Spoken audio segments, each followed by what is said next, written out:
Dear aspirants, welcome to another tutorial video of Baijit's classes. In today's video, we are going to talk about some of the very important MCQ questions from the poem The Wild Swans at COOLE by W.B. Yeats. And we would also talk about some information regarding the background of the poem, which are equally going to be helpful for you for the preparation of your upcoming examination. So, let's begin.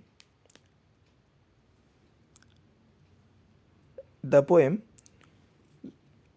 The Wild Swans at COOLE is written by W.B. Yeats, and W.B. Yeats by nationality was an Irish poet, dramatist and writer, and at the same time he was one of the prominent figures who took a very significant role to found the Abbey Theatre, and he was involved in the Irish literary revival. The poem was composed in the year 1916, and the COOLE Park, which is mentioned in the poem, is situated in Ireland. That's the information that you should keep in your mind, that the COOLE Park is situated in Ireland in Galway, was actually the home of Lady Augustine Gregory. Later on, it was taken by the state and it became a state property. Now, let us know that COOLE was originally the property of Lady Gregory and her predecessors, as I have just told you. And later on, this COOLE Park was taken by the government or the state, and it came to be known as the state property. Now, here a question comes that who was Lady Gregory? Lady Gregory was actually a friend and patron of W.B. Yeats.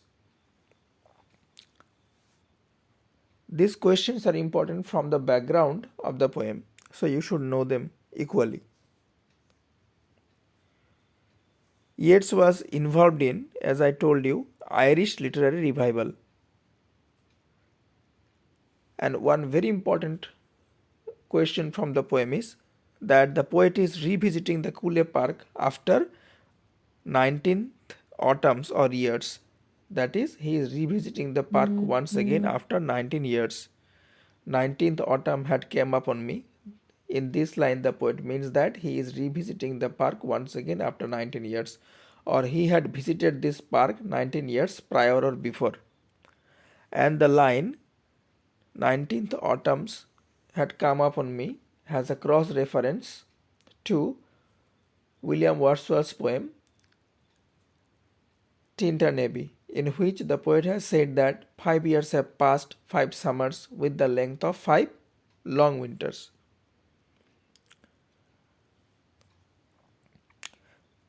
What does the poem thematically deal with? The theme of the poem can be summarized as brevity of human life against the eternity of nature. Yeats fell in love with Maud Gonne. The poem Wild Swans at COOLE also deals with the poet's personal losses, failures in romance. His failure in romance, that is, the poet W.B. Yeats was in love with Maud Gonne. Actually, the poet W.B. Yeats wanted to have Maud Gonne as his partner, as his life partner, as his wife, but Maud Gonne rejected him, and Maud Gonne was married to Major McBride, who was later on executed for his part in Easter Rising.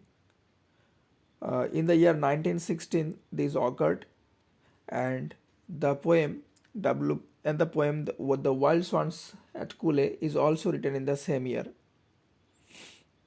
Actually, in the year 1916, Maud Gonne became a widow as her husband Major John McBride was executed for his involvement in the Easter Rising. Then Maud Gonne went to France to work as a nurse with the war wounded. Here W.B. Yeats once again proposed Morgan for marriage, but once again he was rejected by her. And finally, in 1917, Yeats married Georgian Hyde Lees and moved into Thur Valley, a house near COOLE Park. These informations are important here, so you should memorize them. The poem has referred to the season autumn. I have already made a analytical video on this. Who have not yet watched it, you may go check it out in my video list or content list. There you will easily have it. The poem has referred to the season autumn. In the poem, we get a reference to a season, that is autumn season. That's very important. And reference to the month of October. The month of October has been mentioned here. The swans in odd numbers. The swans are present here in odd number 9 and 50. That is 59. And the swans in odd number suggests the loneliness and desertion condition of the poet, and at the same time unfulfilled or unsatisfied state of mind of the poet.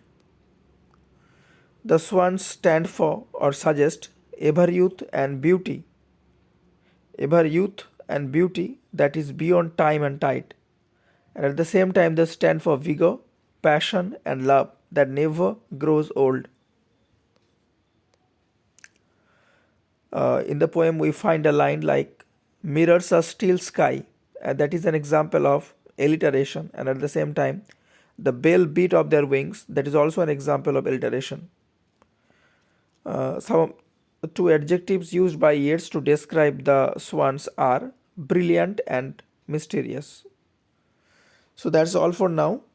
You may find several spelling mistakes here. I'm so sorry for this, which have been done unintentionally. And here I request you to please subscribe the channel and share with your friends, and press the bell icon to never miss an update whenever we upload a video in future. Thank you so much. Thanks for watching.